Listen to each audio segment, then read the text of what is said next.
10 words today. Why did Jesus say that our flesh counts for nothing? Well, that doesn't sound very nice, does it? Nothing. I mean, zero, zilch, nothingness. And yet, I don't think that's what we think. I think we put a lot of value in one another's personality. And that's what the flesh is. We're talking about personalities here. We're talking about what's in our personality, what's in other people's personality, what's in the Lord's personality. Well, my Spirit King book that had me write here a few months ago talks about the Lord's personality and that we can reside in it and live from it. So what Jesus said when he was talking about abiding in him, that he was the vine and we are the branches, he's not talking about our flesh being part of his vine. No, that's what he prunes out.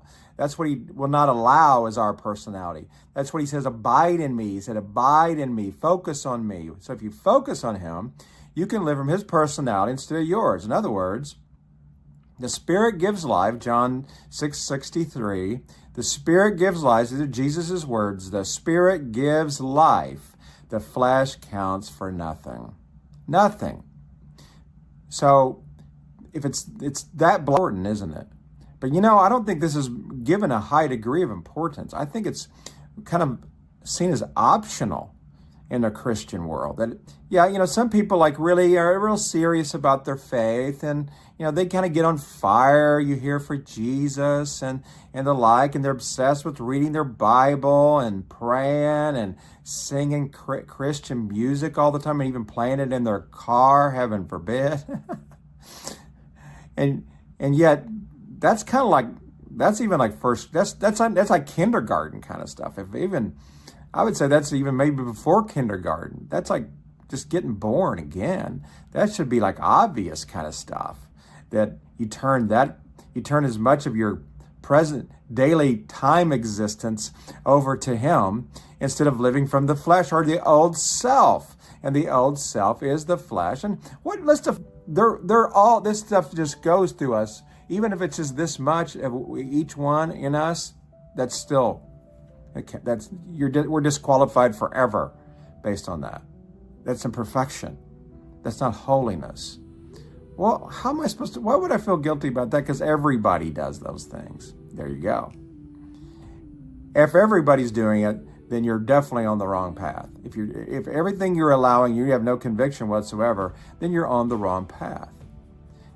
The flesh counts for nothing as far as he's concerned. Nothing. We can claim no goodness, no greatness, no qualifications, not being acceptable. We're acceptable because we're trusting in him alone, in his personality, and that he is our new personality. In the heart of a man come evil thoughts. We got any evil thoughts in there? Let's say unperfect thoughts. That's evil to him. Sexual immorality. That's just thick in ourself in a society. We're raised up in that. We're raised up into sensuality. Theft. You ever cheated or lied or stolen, even some little thing? It's in there. Murder. I haven't killed anyone. And Jesus says if you're angry, you say evil things to people, it's guilty. You're guilty of murder, being angry at someone, holding a grudge. He says it's murder. Adultery. Well, I've never cheated on my wife, or maybe even if you looked at a woman the wrong way or a guy the wrong way, he says that's adultery.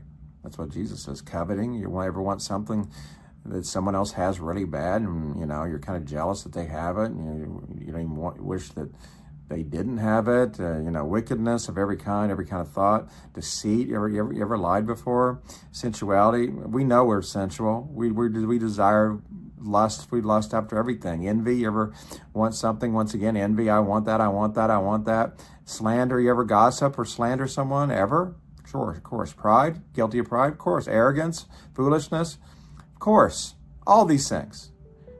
They're all. This stuff just goes through us. Even if it's just this much of each one in us, that's still, we're disqualified forever. Save me from myself. Save me from the old me. Save me from the flesh, which counts for nothing. I want to count in you. So here you go, Jesus. I give you everything. Surrender to you. Fill me with your life, your Holy Spirit right now. Thank you.